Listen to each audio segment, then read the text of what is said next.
live stream where we did the this or that number 6 with all of the guests, but I thought it might be good to go ahead and try and do something a little more comprehensive and just sort of walk through a number of the brands, not all of them. I'm already going to be pretty speculative on brands that I'm not particularly strong on. But in addition to that, there are a lot of brands that I don't even know. Like, I don't even go and look at their watches ever. So wouldn't really be fair for me to try and make speculation on those because I'm just not acquainted enough with them. And I could only build up so much of a knowledge base before actually going live today. But with all of that said, just some basic introduction stuff. I'm going to probably be pretty light on videos over the next couple of weeks. So I've got a pinball thing coming on in next week, at the end of next week. So I'll be out of town for that. And then I have a work public health conference thing the following week. So, and I think that's when a lot of the Watches and Wonder stuff is going to start. I might be able to bring a laptop and throw some things together, first thought stuff where I don't really need to film myself. But that being said, I don't really, I don't really expect to have much time to. I'm doing 2 presentations at that conference, and they might ask me to moderate some of the sessions too. So, good morning, Kevin. Hope things are going well out in Florida, and thank you for the email for St. Patrick's Day. Not a holiday I ever really do anything with, but I did see the email. And so let me go ahead and do a screen share here. And so here are the exhibiting. We're going to focus on exhibiting brands, right? Because if they're exhibiting, they might, though I guess not necessarily, have something new that they want to show off and, give us something to talk about for the next few months. Because this is generally, at least since I've been in the hobby, this has seemed to, displacing Basel and all of that. This is going to be the big thing that really fuels a lot of our conversations up until the summer, at least. And then I think it tends to sort of peter out. But of course, we do see other releases that happen throughout the year.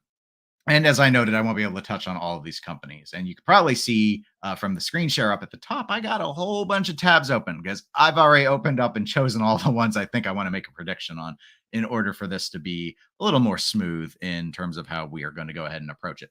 So I'm going to go in alphabetical order. And the first one I'm going to talk about is A. Lange & Söhne. Most of the brands that are being featured, and I should note, today I'm wearing a brand that is not going to be featured at Watches and Wonders. This is a Casio, my G-Shock. It's a G-Shock sort of day.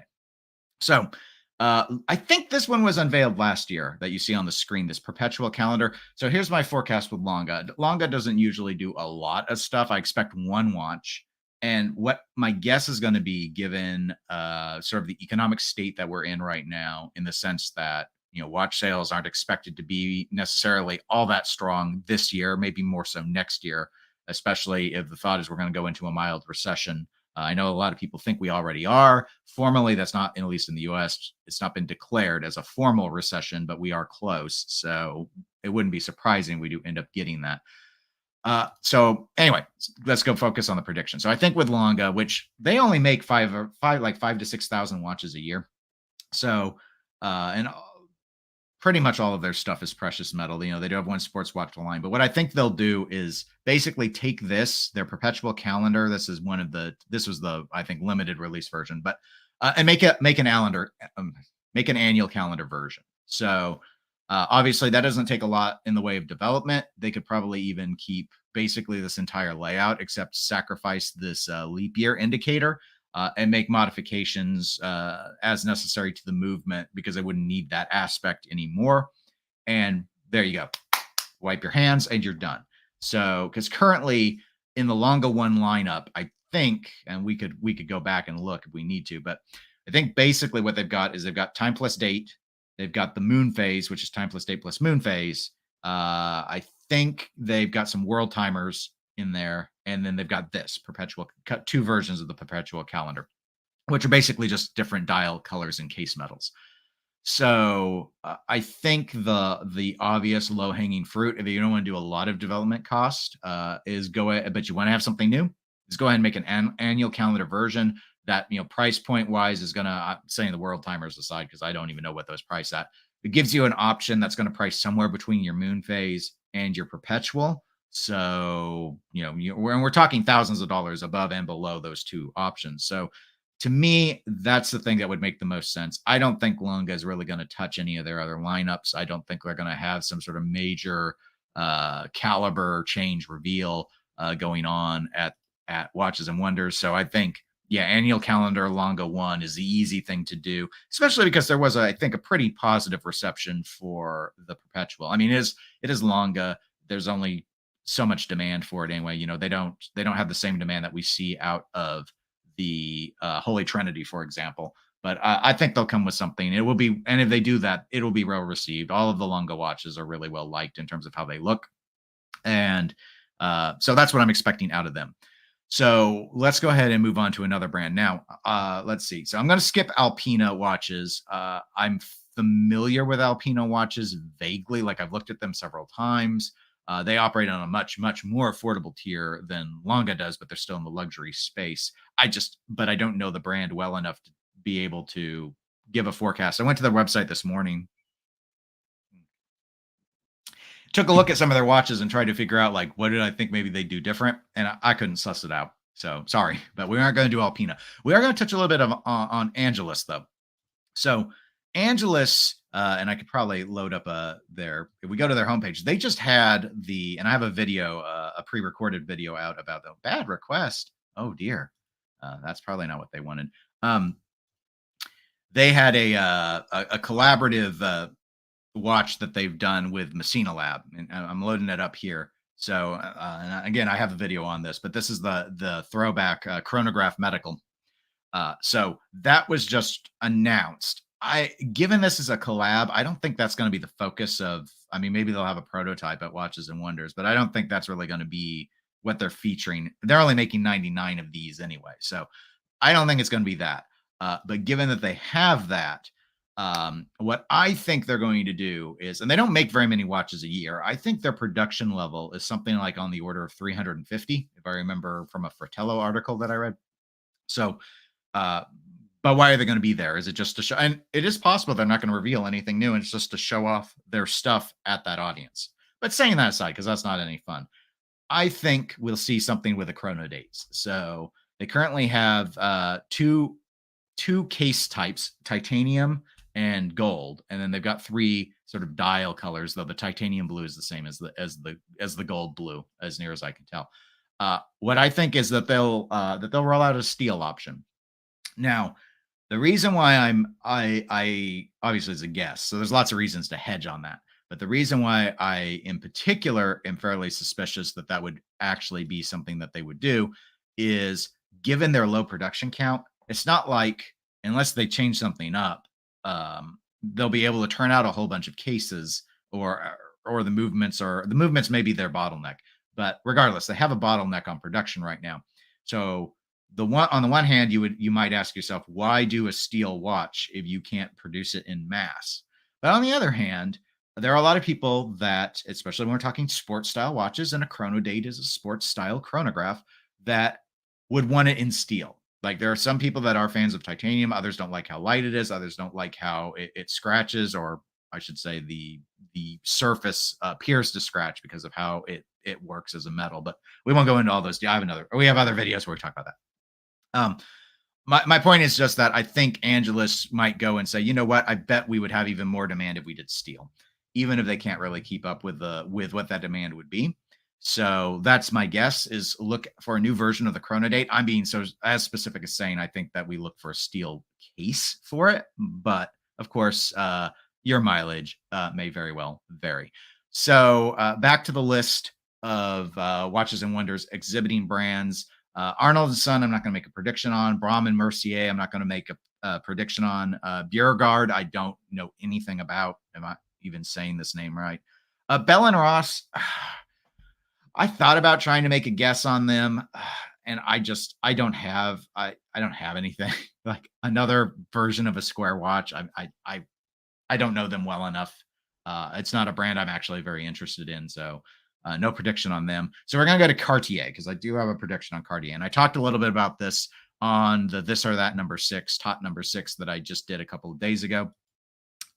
Cartier usually brings it when they go to Watches and Wonders. I'm expecting that we're going to see several things out of Cartier. I think that almost all of them will be really well received. And here I've just loaded up a list of their watch collections because I've got a variety of thoughts. So I think we're going to see a few more tanks.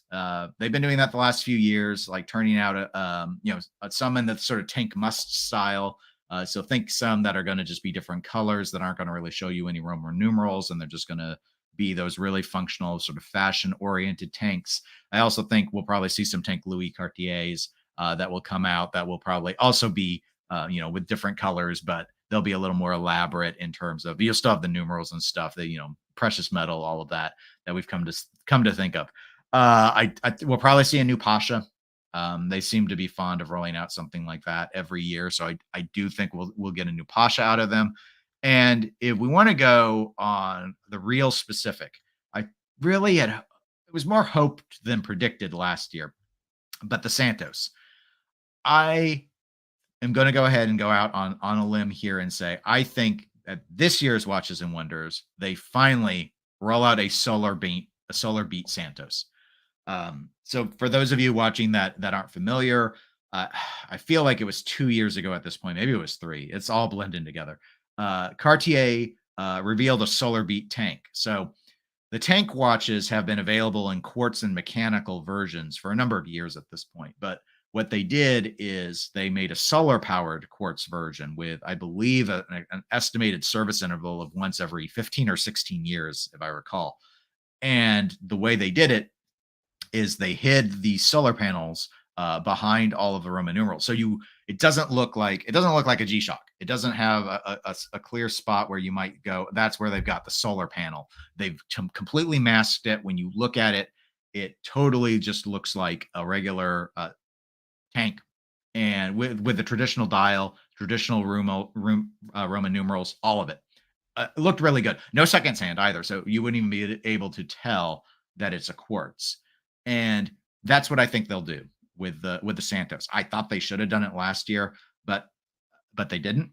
And in my mind, it doesn't make sense to develop that solar beat technology, which they were rightly so very proud of doing. Figuring out a way to get enough light into that watch without using a really highly exposed solar panel and masking it so well. And then they only do it in one watch. I can't even say one line of watches. It's like there's one solar beat. Maybe it came in two sizes. That's it. They haven't done anything with it since. It doesn't make any sense to me. To me, the most obvious place to do it is in the Santos line. And there are two reasons for that. One, the overall look of the dial and everything is such that other than adjusting the shape of it all, I think it just begs for this movement to be put into it. I don't think it would be that hard for them. They figured out already what they're going to do. The Santos is just going to give them more space to play in. So it should even be easier for it to get enough light. And the other reason is that the Santos is an extremely popular line. Right up there with the tank. The tank may be their number one, but the Santos would be number two. And they already have quartz versions. So there's really no reason for it. Take this one that you see on the screen here, drop the seconds hand, drop that says automatic, make it a solar beat. It's going to look good. It'll be more affordable than the automatic versions. They'll price it a little bit above their quartz line. I don't remember if they did that on the tank, the regular quartzes versus the solar beat. There you go. Done. And I think it would be a great seller. There are a lot of people that are really interested in the Santos. It is harder price wise to get into a Santos versus trying to get into a tank. They're more expensive, and a lot of people are really torn on going and getting a quartz version of the Santos. And there are a few reasons for that. Some of that is the sizes that are the quartz versus the sizes that are the automatics and such. But I think Solar Beat is an excellent opportunity. They should have done it last year. I'm still kind of pissed that they didn't, because I wanted to buy one. I ended up buying an old Cartier Santos 100, which I just got rid of to get my Longa. But given all of that, I think this is the right year for it. And I see Obese has joined during the live stream. Welcome, Obese Tuna, to the live stream. I'm doing another morning for me live stream because it's a quiet time. And I finally went through this morning before firing up the stream stuff and loading up a whole bunch of Watches and Wonders brands that are exhibitors that we're going to go through. We've done Longa, where just as a quick recap, I've said I think Longa is going to do an annual calendar Longa one, basically just a little step down from the perpetual that they unveiled last year. And then I did Angelus, which I just said they're going to do a steel version of their what is it, the It's not the Chronomat. I already forgot the name. Their little chronograph that they've got. Angelus doesn't make very many watches. They make, I mean, a lot fewer than Longa does. And then we just did Cartier, which Solar Beat Santos is my big prediction. But obviously, I expect some new dial color configurations for tanks, and I think they'll have at least a new Pasha. I think they'll do something like that. They're going to have several things. I think they'll be the most interesting brand again. If you want an even harder core prediction, I think Cartier will quote unquote steal the show, and that's but that, that's going to depend on like if Rolex makes a big move or something. We'll get to them. We're going alphabetically. Chanel, I don't have any predictions. Charles Zuber, don't know him. Shariel, watch as I chop all these names up into a salad. Shariel, don't know, didn't look at him. Chopard is the next one. And I do actually did want to make a prediction on Chopard. So Alpine Eagle, right? I actually really like the Alpine Eagle. I think it's a very attractive watch. I know some people will probably argue, and I think that's fair to argue, that it feels a little derivative of the Royal Oak. That's going to come from the fact that there's screws in the bezel, but they aren't here doing, an octagon bezel like a Gerard Perregaux. We can find DNA of a Royal Oak in a lot of things if we want to, and I'm fine with that. And I do see Obese says no, that quartz kind of makes sense for Cartier.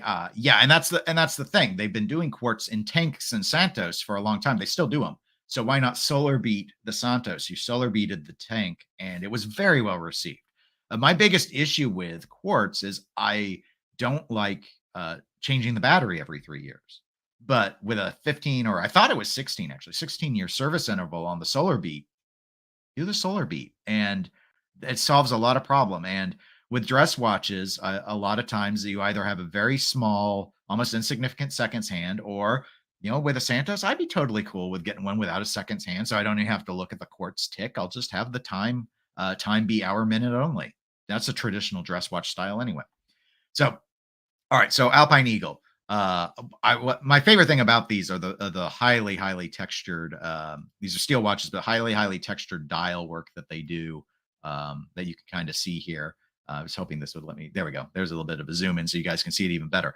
So I'm not thinking bold moves here. I just think that Chopard goes ahead and does another like Alpine. They have them in a few sizes, but like another Alpine Eagle 41, but not just in the gray and the blue.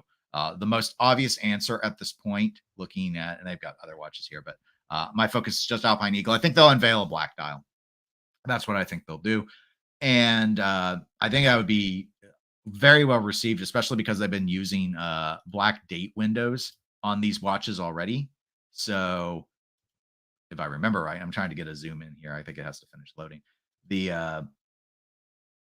So you see, maybe that's a blue, but black would work fine. Black's easy to do on on date wheels. So that's my prediction with Chopard. I think they found some success with the Alpine Eagle. Obviously, you see they're about $14,000, but you can get these gray or secondhand. I think one of the people who is one of the club members, which as a reminder is 99 cents a month if you want to join the Watches with Dennis Club. Doesn't get you much other than I listen to your feedback a lot more, and you get a few emojis that you can use in the chats and in the comment sections. But anyway, one of them I think actually has a Chopard that they bought. I think it was closer to 10,000. So if it's a watch style you're really into, that integrated bracelet look and all of that, I think they're just going to play more in that space because I think they found a lot of success with some of their audience doing that. So that's Chopard. Let's take a look again. I know I'm doing lots of screen stuff to mix things up to make it a little more visually interesting, as best I can with a live stream. All right, so moving on from Chopard would be Chrono Swiss. I don't have any predictions on Chrono Swiss. Cyrus Genève, I don't have any predictions for them. So the next one we're going to do is Chapek. So Chapek, I don't think they're going to have a new announcement at Watches and Wonders. I think what they're going to do is push this. This I just saw about yesterday. I almost did a video on it, but I was so busy with work, I couldn't fit it in. And by the end of the workday, I was too tired to do it. And I thought, you know what? I can talk about this on the live stream because they're at Watches and Wonders. The Antarctique is a line that they've had for a few years now. And the newest reveal of this is a titanium version of this watch. So they call it the Titanium Dark Sector. You can see it quite visibly here on the screen. I think they're just going to really be pushing this watch. Now, the Antarctique is an interesting line of watches You can see here where there are a few other iterations. So this is what I normally think of here in the middle of an Antarctique. I think that's sort of the typical, or I don't know, this was the very first one that they've done recently. They have a chronograph version as well, which again, skeletonized watches I don't like. So just as an FYI, I won't focus much on them. But I remember seeing like this more tan orange dial one, and of course the blue one.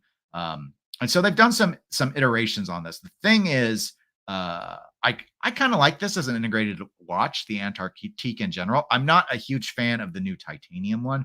Pricing though is the big question. Obviously, the pricing is the pricing. All right, so the blue one sold out. I want to think these Antarctiques were trading for around or MSRP around $20,000-ish. If I remember right. I don't know. This one's not saying the price. The new one, though, that titanium that I think they're going to show off at Watches and Wonders, that thing is 34,000, I think, or $36,000. It's over $10,000 delta off of the steel model, and I don't know why. The watch is limited in production, not limited in count. So some companies do this, and obviously Chopek is one of them, where they've said that this watch will only have 100 made a year, but they're not promising to end the line at any particular point. So we don't know what the final count will be. But again, if you want a rare watch, knowing that only 100 are made a year would mean that you are dealing in a pretty rare space. But otherwise, I don't understand why you would like. All right, they got to amortize the watch out across a lot fewer people now, or across a lot longer period of time. That would explain some of it, but $10,000 more versus the steel versions. The titanium alone doesn't command that. I would guess tooling costs, except I believe they have other titanium watches, so I don't buy that either. I think it's just based off the rarity. I think it's a windfall. I don't think that there's a lot of extra cost in this watch, but if you like it, I mean, it's a very clean look. I think a lot of people would describe it as boring. I do think it is more boring. I think that's fair to say versus the other Antarctiques that we have seen out of Chopek. That being said, the titanium one, I think, goes with a lot more stuff. So if you're looking at something that's kind of a dressy, sporty integrated bracelet watch, I personally like how it looks. So I could definitely see you've got the cheddar for it, going ahead and trying to do something along those lines. But that's my only prediction for Chopek. So nothing, no unveiling. They already announced this watch. I think they just want to show it off. So let's move on. More predictions. All right, continuing alphabetically. Ferdinand Berthaud. I don't know about them. I didn't go and look at them ahead of time. Frederic Constant, I do know about, but I don't have any predictions for them, so I'm not gonna load them up. Grand Seiko, I will, though. I feel bad about it because I don't have a great prediction. Last year, they kind of showcased some complication skill, and I think that resonated with a lot of people. Really, it was nice to see Grand Seiko like do something fancy that isn't just another dial configuration. But I don't think they do it again. I think this year is not going to be a year for them to unveil some sort of new fancy pants complication. I don't think it's going to be a flex year for Grand Seiko. See Neff. Good morning, Neff. Welcome to the live stream. Second live stream of the week. A very, very rare thing for me to do. But I wanted to spend some time diving more into Watches and Wonders predictions. And we were just out of time after doing the this or that because, keeping all those people together for 90 minutes was cruel enough to them. I figured this would be something I could do on my own. So Grand Seiko is going to be there, which is nice. Most of the brands that are at Watches and Wonders are Swiss. There are a few exceptions, of course, like Grand Seiko, and as we talked about earlier, A. Lange is going to be there. I do think that it's just going to be like pretty dial stuff, right? So I think they're going to do. I've loaded up just an example Heritage Collection watch because what I think they're going to do is drop probably 2 to 4 more Heritage editions that are going to be themed on something nature-based because that's what Grand Seiko does. I love the Heritage Collection. I like the look. I like the grammar of design. I like the look of these more than the sports watches that Grand Seiko does. So some of this is my own personal bias infecting the prediction. So I think we'll see. They may not all be spring drive. I wouldn't be surprised if they do 4 and 2 are spring and 2 are high beat. I don't really expect them to unveil a new quartz, but it's possible. And that's it. They might have some new sports watch as well, but it's all going to just be like derivative. It's going to be different dial colors and things, not not new complications. I don't think they're going to roll out a new movement or anything like that. I don't think they're going to really blow our socks off. Other than their finishing is top notch. So if you love Grand Seiko, and I had a Grand Seiko, and I was very fond of it. It was one of those watches I was a little reluctant to let go, but if it because it was a heritage, it more fit the dress line, and I've got myself now down to two dress watches, and I'm trying not to. I love how dress watches look, but I have to be practical. Like, how often can I really wear them? And so that was one of the issues with the Grand Seiko. Though with the bracelet, it gave me some flexibility.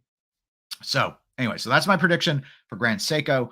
Going back to the Watches and Wonders exhibiting brand list, Groenfeld, I know about Groenfeld, but I don't have any predictions for them. Hot Lints, I don't know who they are, and I haven't looked, so I'm not going to say anything. So I'm not sure about that. See, Neff has thrown in a comment. Oh, my little head's being covered because it's such a detailed comment. I'd like to see Grand Seiko do. Let me blow this back out. I'd like to see Grand Seiko do a new manual wind movement. The one they have now is a little small. It'd be nice to see them make it bigger and put it in bigger watches. I've not actually handled that's an interesting point. I've not handled one of their ones with the high beat that they do currently. I've not handled a high beat Grand Seiko. So I've not, much less one with a display case back, which I know most of them are now. So I haven't been able to take a look at that. I didn't realize that it was a really small movement. That's interesting. Because one of the complaints I remember when I first started paying attention to Grand Seiko on sizing was a lot of people kind of felt that they ran too big. But I think that was more thickness than anything. And I will say, and again, that was more spring drive too, not necessarily the high beat. The Grand Seiko I had, though, was one of the few I could find that was actually under 40 millimeters in diameter. A lot of theirs I know are 41, which I'm good with 41. But at the time I saw 39. I was like, oh, I really like the idea of that. And it wasn't too beefy, but yeah, when movements are really, really small and you just end up having to use like this big spacer or otherwise mask it so that it doesn't look weird. Well, you can't really, right? Outside of a closed case back. Oh, and you're noting the manual wind. Okay. Yes, manual wind. Okay. I didn't even realize they were doing a manual wind, Neff. I'll have to look into that later because I didn't know they had any manual wind watches. If I ever talked about one, it completely went out of my brain. Okay. So the manual winds aren't the high beat. Interesting. Huh. Yeah, I don't know on manual wind. Look, I don't know how well they sell. Is it that like I like manual watches, but a lot of companies put most of their eggs in the automatic basket. We've seen, and start thinking about Omega, for example. They got a lot of buzz about that CK that they did. I think it was a CK something. I probably remember the wrong numbers. The one they only ran for 6 months, and then all of a sudden they took it away. And I did go in person and see that watch, and it was one of the few manual winds that Omega did, and it was cool. That one was still thick though, because it was basically it felt like all they really did was strip the rotor off of their usual coaxial movement, which is probably what they did and gave it a new number. But yeah, it looked okay. All right, interesting. All right. So yeah, I don't know. I mean, if I want to throw a prediction out, I don't think Grand Seiko is going to do anything with manual wind at Watches and Wonders, but we'll see. I'm not expecting big moves on them out on the movement front at all. I think for a lot of brands, it's going to be a quiet year. As a spoiler, the only movement game I think we'll see is from Rolex out of the ones I'm going to talk about. But so I said I didn't know Hotlens, and I don't. I'm a little familiar with Hermès, but I don't have a prediction on them. I don't have a prediction on what Hublot is going to do or Mont Blanc. So we're going to. Oh, I skipped down a level. All right. So Hublot, I don't have predictions on. Hisec, I don't have a prediction on. IWC. So we're going to jump to that. So my original thinking, because they've got several. IWC's got several collections. I don't think they're going to do. I'm not expecting anything out of the Portugueser, as they call it now. They did that. They did a revamp of that. It felt like not too long ago. It wouldn't be too soon, I think, to do it. But since that's more of a dress watch line, I'm not expecting a big play there. I was actually thinking about their dive watches, but they actually just revamped those, I think, last year. So I was like, no, I don't think they're going to touch that again. Pilot watches, it's their most popular line. So that's the safe bet. And I think IWC is going to play it safe at Watches and Wonders. So that means dial color, dial configuration stuff. I'm not expecting major configuration changes because, again, some of this stuff I feel like is relatively recent from them. So I just think, what are they doing in terms of dials? They're mostly doing blues, blacks, and greens. We can't forget the year of the green. Um, None of these are white that I see. Not a single white dial pilot's watch. So that's what I'm going to guess. That simple. IWC is going to do a white dial pilot's watch, maybe in multiple configurations. Maybe it'll just be something like the chronograph. But it's an option that I think would make a lot of sense, especially for people that want to wear a pilot's watch in a more dress fashion. You can do black, but white it would be a really traditional color to do. And so that's it. Super. It's me wiping my hands off of IWC, phoning it in with an easy option would be a dial color change up. And I'm going to go ahead to make it more fun and say I think it would be white. Why not have a white pilot's watch? Islander even has a white version of the Fleeker, and it looks pretty good. But I don't know. I don't run IWC, so we'll see. Back to the list. All right. Next one on the list in alphabetical order is Jaeger-LeCoultre, or JLC, and I do have some thoughts on JLC. Now, JLC 2 years ago, 2 or 3 at this point, they did that super grand complication, the Quadra whatever one. There was a Reverso that had like 18 major complications or so. I don't know. It was really cool. But it was also like a $1+ million watch. And while it was interesting, obviously that's not, even like rich people don't buy that watch. So it's not worth talking about, right? It's not a watch they sell. So unfortunately, I just don't expect much out of JLC. I think we're going to see more reverse. It's like the Reverso is the only thing that's going for them right now. I know there's some people that have fondness for their Polaris. They've got their Master Control, I think it is. They've got some other interesting watches.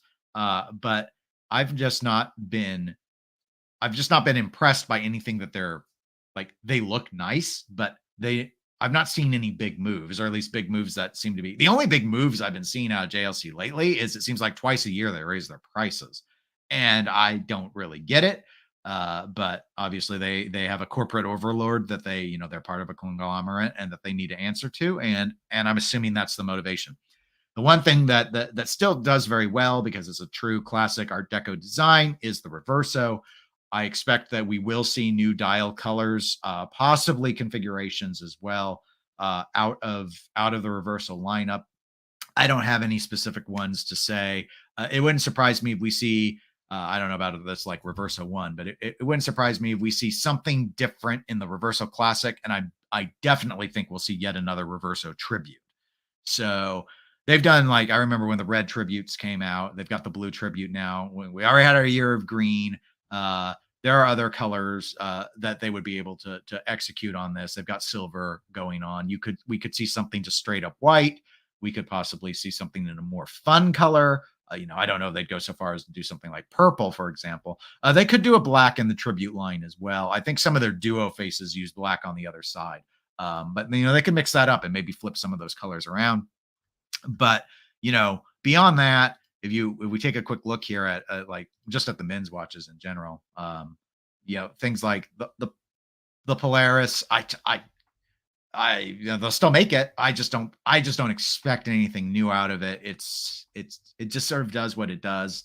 And they've got like the Master Controls. Again, those are dress watches. I think things may be bending a little more dress watch oriented with consumers as we sort of move post pandemic and people are getting out and about more. And there's maybe a desire to, but again, when you've got the Reverso as your major dress watch line, nothing else is all that. It just doesn't click. It's just not clicking. And I know there are people that are fans of them and actually like the Master Controls. I think they look very competitive with things like Calatravas and Patrimonies from VC and stuff. But I just don't think there's going to be anything of, nothing's going to blow anyone's socks off with that. And I don't expect it. I just expect more Reversos. And COB's Tunez know that other than Reverso, JLC never seems to offer anything that's popular.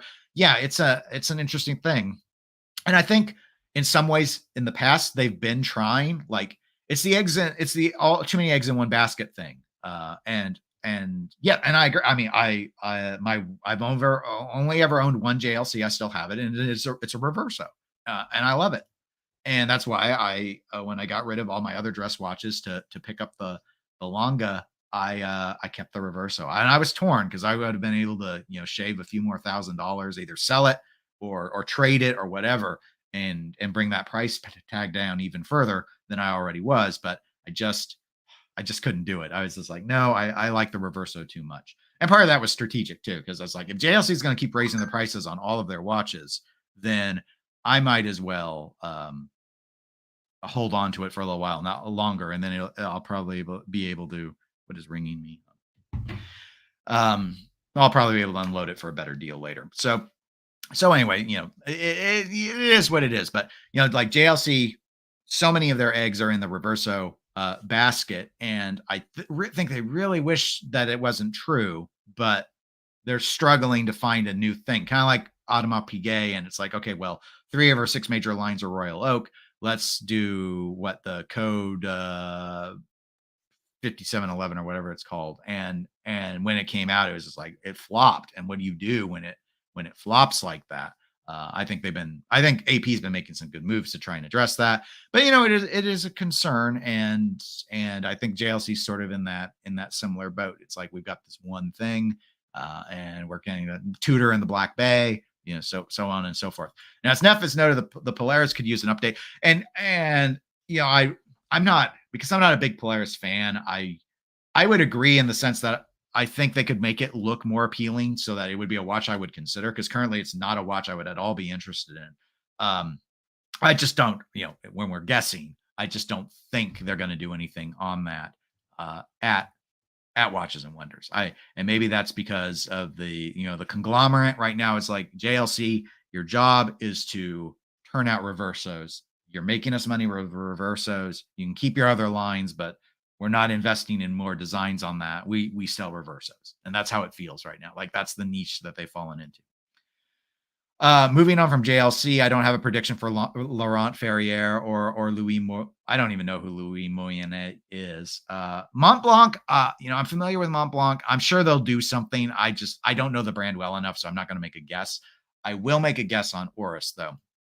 So their Pro Pilots with the Caliber 400s, I thought those had a pretty reasonable response last year. So again, in my vein of not a lot of companies making big, I don't think it's a year for big moves. I think with the recession concerns and everything else, that these watch brands are going to be like, we can't be gambling right now. This is not a hot watch market. I think they feel like it's going to be a cooled off watch market, and that less watches will sell in 2023 than did in 2022.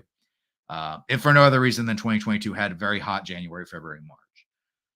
So when these came out, and I remember having a video out about these because I really like these Pro Pilots, except I don't get why they're called pilot watches, because they don't follow like any of the pilot motifs. Like they're not easy to read at a distance, right? They're not huge watches. These are 39 millimeter.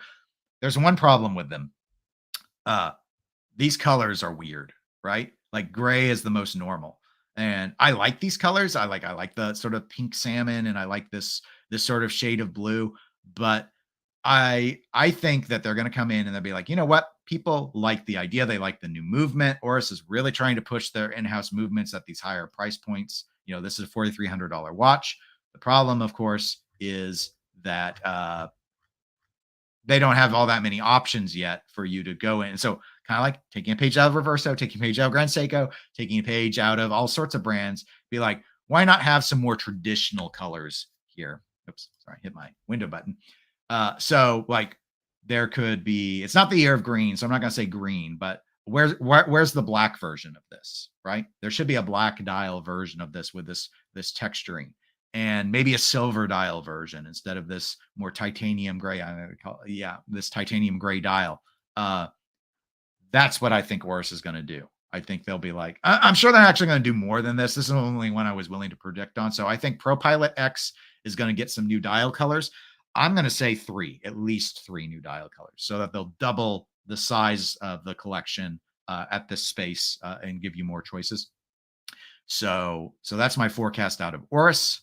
Um, we're actually got a few more that I think I'm needing to skip. So Panerai, I'm not going to do a prediction on Panerai.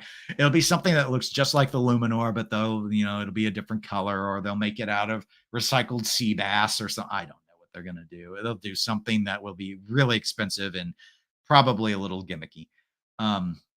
Parmigiani, I don't know the brand well enough to. I bet they'll have one really. They have that cool hidden. It was a GMT, like a Traveler GMT, but when you weren't using it, the GMT hand hid under the hour hand. Oh, really cool watch. Really cool watch. Very expensive, but really cool.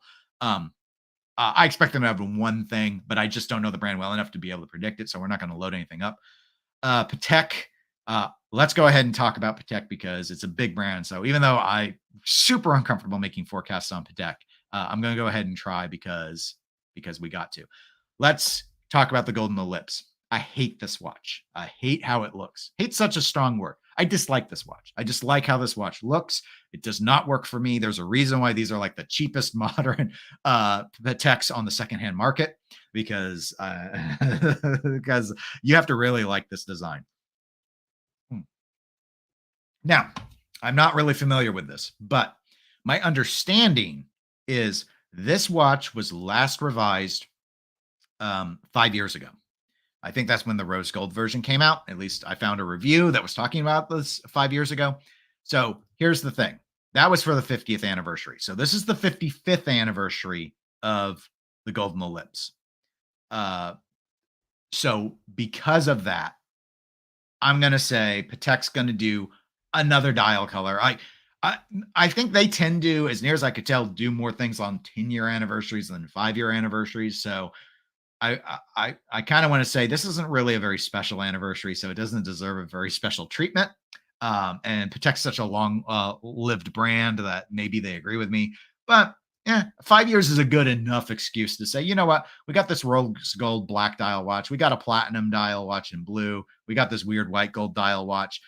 Do something in yellow gold with a white dial or silver dial. And there you go. You got another option that people might really like. And see, Obese says he likes the Ellipse, and that's the thing. We all have different tastes. And Patek's kept it in the lineup. They still make them, so there are people that like them. And I've seen other YouTube channels that I watch that have said like they love that is a great value proposition.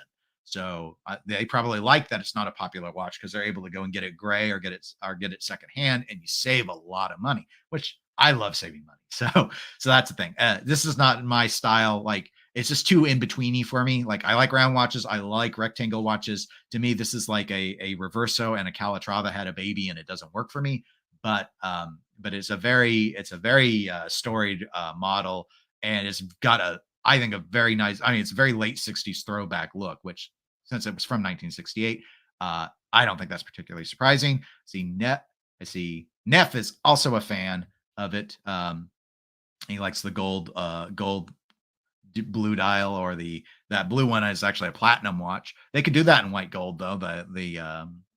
Or they could take the blue dial and use it in a rose or yellow gold. They can do it. It's Patek. They can do whatever they want. And yes, I don't like necessarily kicking Panerai. Well, it's down. It's a brand that I just, at least I could pull off wearing a Golden Ellipse. I don't think I could wear a Panerai. I don't think I got the wrists for it. So maybe that's it. Maybe it's a deep-seated bitterness of being unable to properly wear Panerais without looking like a child wearing his dad's watch. I don't know. All right. So jumping back to the list, Piquinet, French brand. I don't know them well enough to make a prediction. I remember looking at them. Actually, let's go to their site. I looked at them a couple years ago because they do some big dates that I liked. They at one point they had some big date options, but it's like whenever you talk about French brands, most people, to my knowledge, just bring up Yema, which I know a lot of people really love, like the Superman and the Yema look. Yema customer service, not so much. But Piquinet is a brand that always caught my eye. I'm not sure there are any. Last I looked, I don't think there were any authorized dealers in the United States though that carry Piquinet. So it's sort of a watch that's difficult. Like there's basically I have to buy it and commit if you're an American like me. So that's a problem. So anyway, I don't have any predictions for Piquinet. But um, let's see. I see Scotty Pinball has joined in. Welcome to the live stream, Scotty, saying, I hope Oris puts the 400 in a titanium Aquas.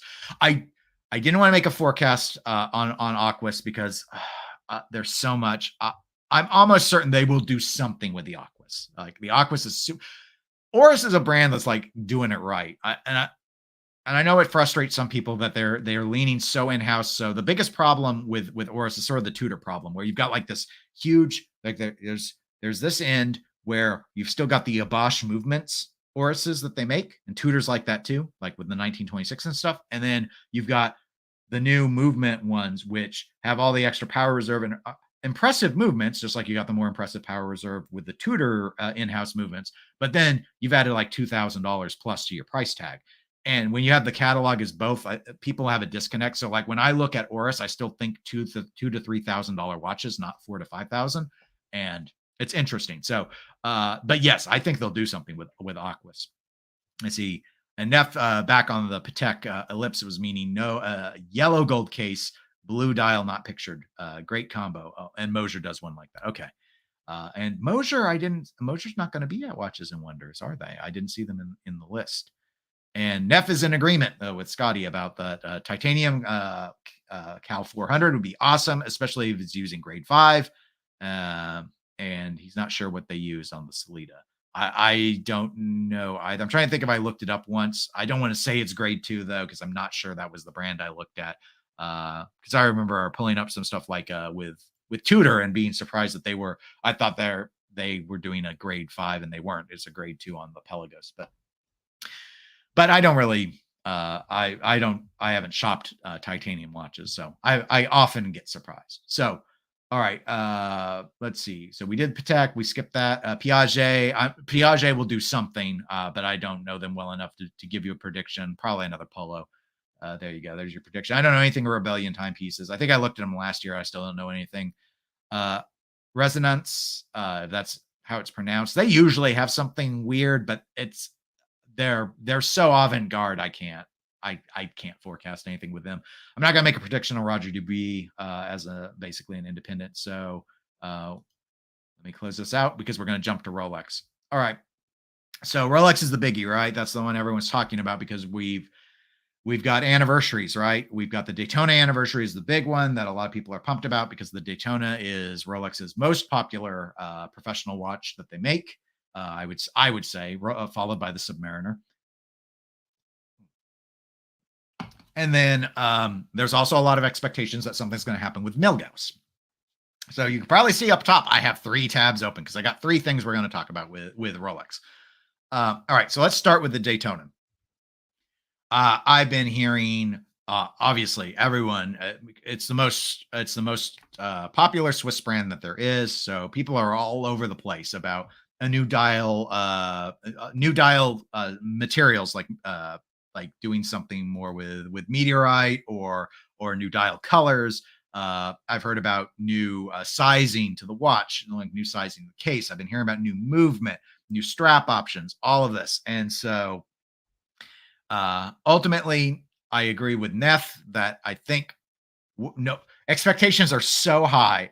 I think it's almost impossible for people not to walk away disappointed. Now, are they going to be as disappointed as I was when they did 2 years ago? I believe it was the Explorer 2's 50th anniversary. I brought this up on the last live stream, and like they put in a new movement, and the aesthetic changes were barely anything. I'm going to say yes and no. I'll say no. I don't think it's going to be that bad. I get it. The Explorer 2 is not like the most popular professional watch, but dang it, I like the Explorer 2. Anyway, I'm whining. So, Daytona. I don't think they changed the case size. I think the case size is doing great where it's at. I think that they like that a lot of different people will go for that, and like men and women can wear the Daytona. I don't think they're going to make it bigger. They definitely ain't going to make it smaller. So I think they keep this sort of 40 millimeter design. I do think it definitely gets a new movement. I've seen some people think that, given the market and everything, that Rolex isn't going to want to develop a new movement. In my view, the movement's done. They've had the movement done. They've been waiting for this anniversary to drop it in. It needs I think needs is a strong word. It deserves a new movement at this point. Rolex has been very fond of updating their movements. And so, they don't want their watches, they don't want the catalog to get too disparate, I think, with, quality of power reserve and stuff on their movements. And so I think the new movement does get dropped in. Uh, so same size, new movement, but unlike what they did with the Explorer 2, I do think we're going to see some different dials and configuration options. So I expect that we will see something involving Rolex screen. I don't know if it'll be the entire dial. It could be possible that they would do like the ceramic bezel would be in that Rolex screen color, um, and and that's that. They might do some more interesting stuff with in the precious metal line, like like currently they've got this yellow gold. Maybe do some different dial stuff that's only available in the gold versions. Uh, I could see that, but I think your kind of basic steel ones are gonna pretty much look like they might do something special in the two tone. Like it could be as simple as letting the chronograph running seconds be in green, but everything else look the same. But I still think you're going to have your black dial and your white dial chronographs in stainless steel available. They're just going to have the nicer movement, maybe an adjustment to the clasp system, but that's pretty much it. And I see Cloud is in the chat, and welcome to the live stream. And thank you for joining in on this or that a couple days ago. And I'd never mentioned what my current favorite Daytona is. No, I did not. It's interesting. So I like generally speaking, if I was to try and buy a Rolex at retail, I would probably just go for to me the most traditional. This one, the white dial, black bezel. That said, I do like the black dial one, and when I look at the Zenith Sports, those are the two stylings that most appeal to me. In some ways, I like the black more, probably because I already own like in Rolex since I have a Polar Explorer 2. It would feel even more different, but very very traditional in that regard. I do actually like how it looks like on the rubber strap in gold, in yellow gold, though I don't like these more uh, meteorite or stone or whatever they're doing dial. Like I don't like that dial style. So I prefer a dial that's more uniform or doing something with sunburst. That could be something that they could do as well. Like I like the sunburst effect on the Platinum Daytona. I don't like the shade of blue though. So if they did that like a dark blue, like we talked about on the last live stream, like what Vacheron does on their overseas, like that style of sunburst blue, that might move into my new favorite. And I'm not a blue dial person inherently. I'm trying to think if I even own a single blue dial watch at this point, and I believe the answer is no. So, yeah, I'm more in the. I really like the steel. I mean, it's a classic look. I really am big into the steel with white and black dials for the chronograph. It's real clean. I think it's easy to read. I oscillate between which two. The only thing I just sort of dislike about the black dial one is it kind of blends more with the bezel, and with white it's easier to see. But so that's what I think with Daytona.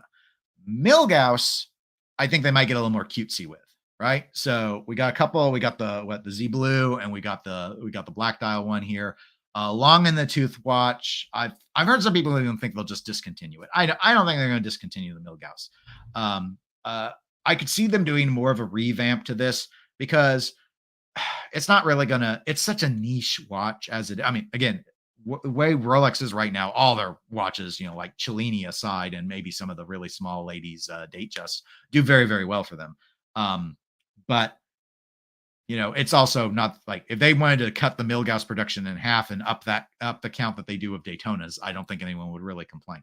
So I think Milgauss gets a new movement, possible change in the size. Like I could see them moving away from the 40 millimeter and doing something else. I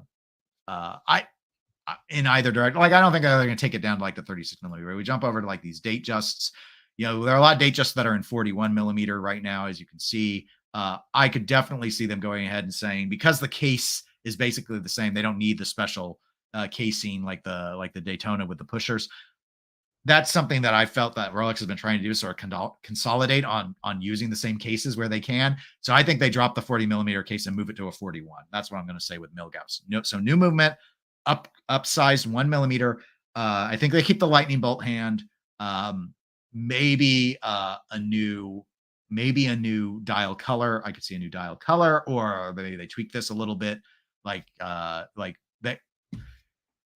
it's so hard with Rolex because I do agree back with Neff, and I think that we're going to be underwhelmed a bit because I want to say I'll be a little bold. Let's say I think they bring back the white dial, kind of like the classic Milgauss. It's still got the orange lightning bolt hand, but I think they do a white dial version.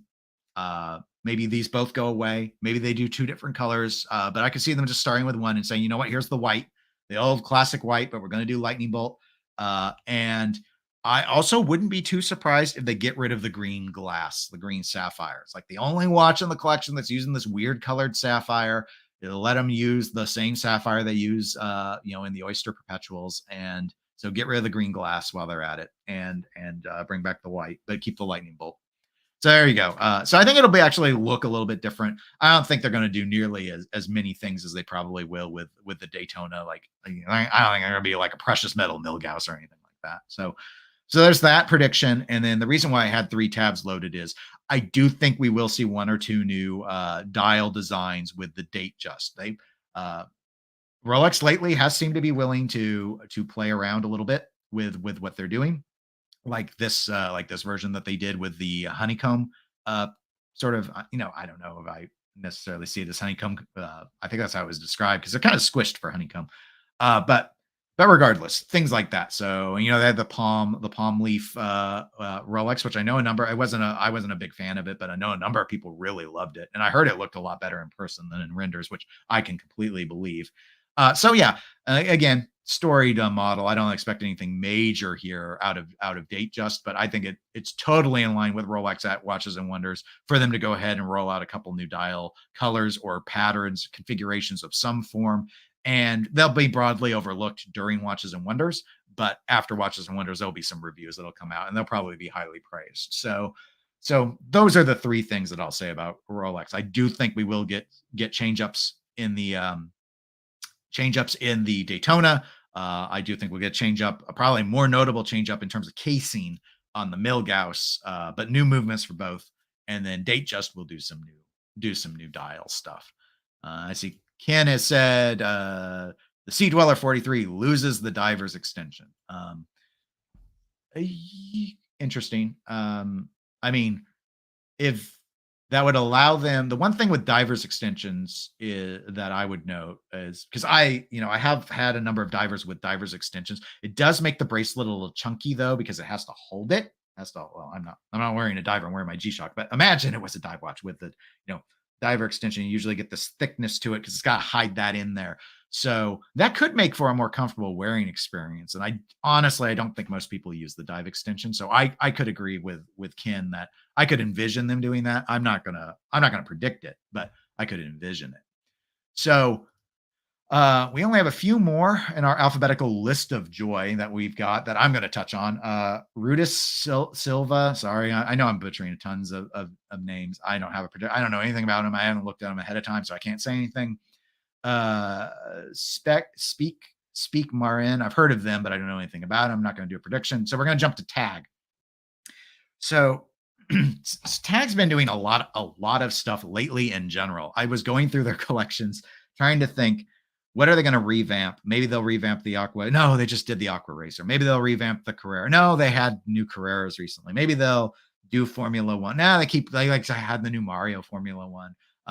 Maybe they'll do, maybe. And maybe that's all still true because it seems like Tag doesn't really care if it's been 1 year or 5 to go ahead and do a change up. Here's one though that I don't think's been touched since I tried to do a little bit of research on this. Maybe 2017 was when they last did something with the Link. I am not a Link fan, but here are some of the men's versions, as they would call them, of the Links. That the 41 millimeters. You got a couple chronographs, you got a couple time plus dates, right? So they could possibly do a revamp of the Link. I feel like I'm going out a little bit on an edge here because as a prediction, because Tag, I think, has learned that if they go to the Heuer catalog, people respect what they do. If they go to the Tag catalog, people aren't as cool on it. But that being said, they're also still doing other moves like the smartwatch thing with Mario, which is out there and is not a traditional watchmaking thing. The NFT watch, like they've got stuff where it feels like they still want to be avant-garde in some way. And that was what Tag was technique avant-garde. So the Link, maybe a new caliber, new dial colors, a little bit different configuration in some way. Still going to have this sort of integrated, slinky, I feel like 90s integrated style bracelet, if I were to describe it in some way. Like this polish reminds me a little bit of what Omega was doing on some of their Seamaster 300Ms back in the day. But regardless, that's what I'm going to guess as a prediction for Tag is look for them to go ahead and do something new with the Link. It is not, I wouldn't describe it as long in the tooth, but they've not touched it for a while. And it's almost like, why do you still sell it if you've got two models with two SKU variants on how it looks? So why not do something with it? All right, so going on, Trilobe, don't know them. Tudor. All right.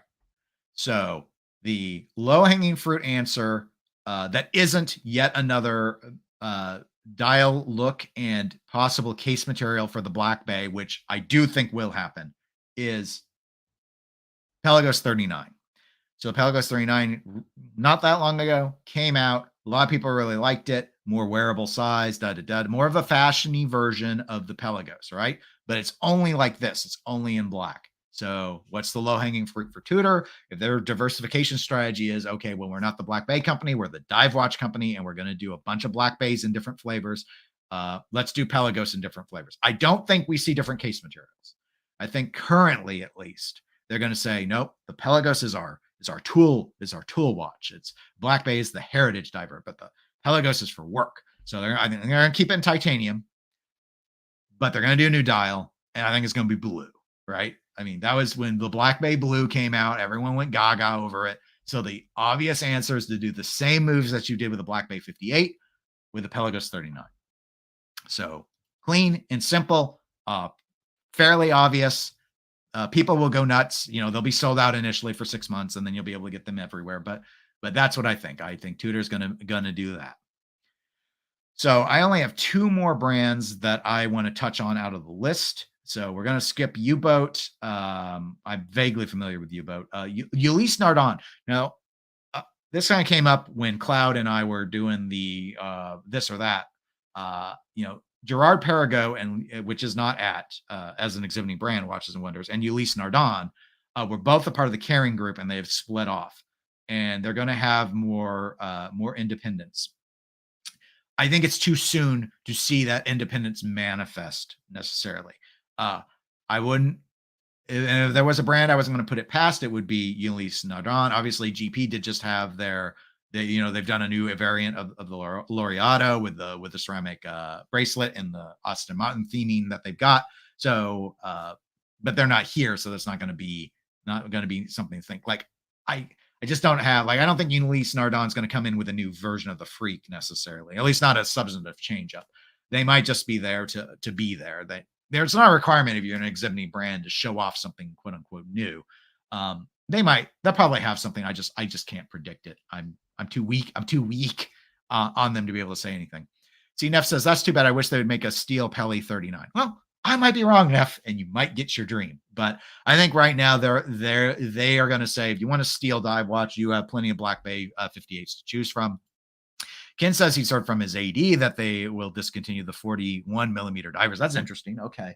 I would have thought the 41s would be okay. I mean, maybe they're, I don't know that the AD would know this, but I'd want to know why.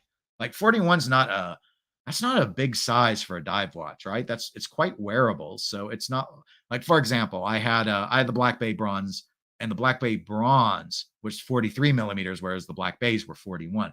43 is big, especially that bronze, because that thing was like over 51 millimeters lug to lug. And I assume they did it because of the bronze material. Them discontinuing that now that they have a Black Bay Bronze 58 would make a lot of sense to me, because I can't imagine they were honestly selling that many Black Bay Bronzes in the 43 millimeter configuration. And they did two main runs of that. They had a tropical brown dial, and then later they did the black dial, which is still technically in the catalog. So the argument, it's been 10 years, needs an update. Okay, and that would be reason enough. And sizing has been trending down, and the 58 is quite wearable. Like, again, unisex. Pretty much anyone can pull it off. I think larger. I've not heard a lot of larger wrist people really complain about the 58. So, all right. So back to moving along with this. So Vacheron. Last year they did this, right? The Historique 222, which was a throwback, of course, to their older 222. Looks very, very similar. Much better movement in the new version, as you would expect. I don't know Vacheron well enough to do a prediction, but they're Holy Trinity. I felt obligated to do a prediction. So here's my prediction for you. I don't know what it will look like, but given that when I hear people talk about Vacheron, aside from the overseas, and it wouldn't surprise me if they do like a new dial color for the overseas, but that's a boring prediction. I've already done a lot of those. What I hear people talk about, overseas aside, is either the American 1921 and, of course, all the buzz that the 222 got. All I'm going to predict is they're going to drop something else in the Historique category in that collection at Watches and Wonders. I don't know what it's going to be. I'm not going to say I don't think it's going to be like another color of the 1921, or I know some people have hoped that they'll do a 222 in steel. They might get to that eventually, but I don't think they do that this year if they're going to do anything. I just think something from the back catalog is going to show up and join these chronographs, the 222 and the 1921. So that's my forecast out of Vacheron. They're going to try and drop another Historique and sort of quote unquote steal the show with a really elegant or cool looking throwback. But that aside, I think they'll have something on the overseas for those of you that are big fans of that sports watch. So that's kind of what I expect out of them.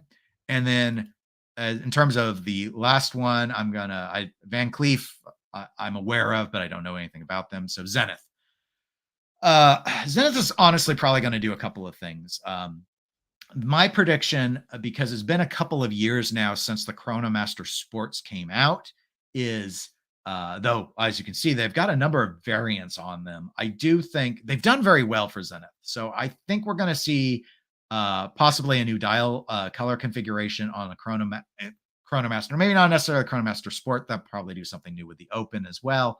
But I think we're going to see a little bit more on the Chronomaster Sport / Open stylings that they like.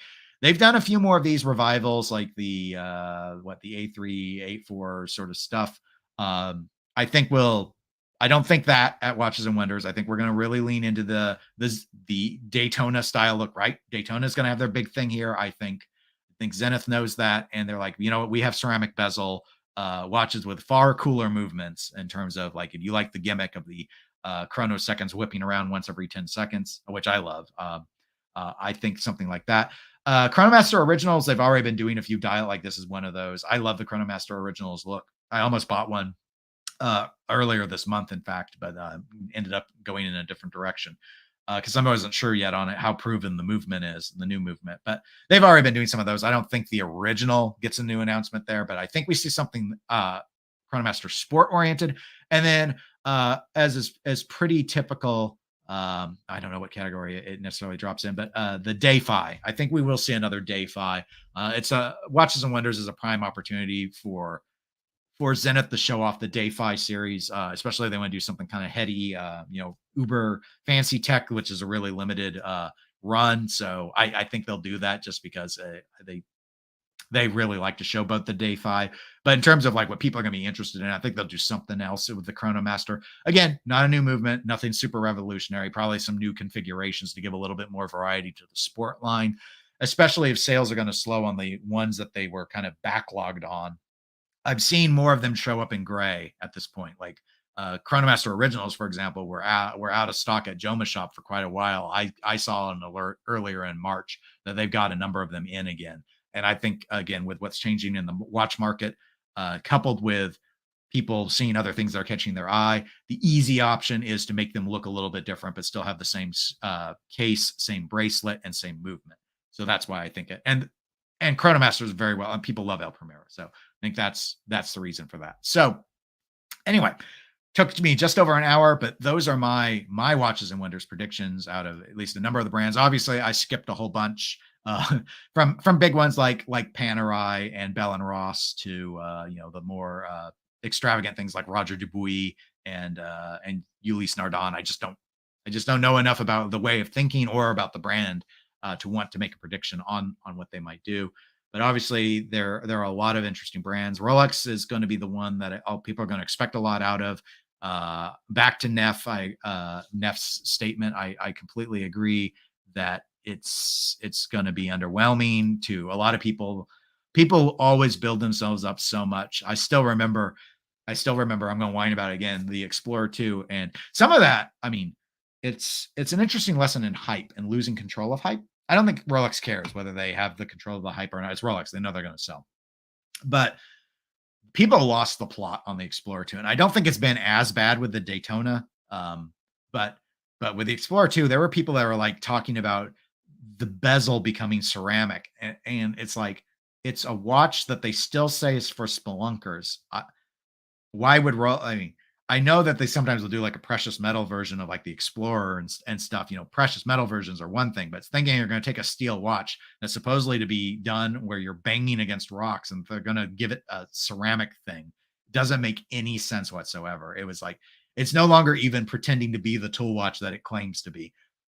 I couldn't get behind that, but other stuff like doing something like the GMT hand and Rolex screen would have been an easy thing, and they couldn't even do that. So that's where I expect them to break my heart in a way. I can only say in a way because I'm not in the market for for a Daytona because they're so hard to get. I'd have if I can't buy it retail, I wouldn't want to buy it. So because I don't want to pay the premium. So given that, it's just sort of like I have learned, Rolex is a very conservative company and they know that they don't need to make big moves in order to be successful. And I totally respect that. But I've learned after that Explorer 2 reveal, even when that was a 50th anniversary, even with all of that, do not expect uh great things out of them in the way of movement, even in the most fun of things. And that's where if they're going to have fun, felt like they had a little bit of fun. At least they were bright when it came to those Oyster Perpetuals.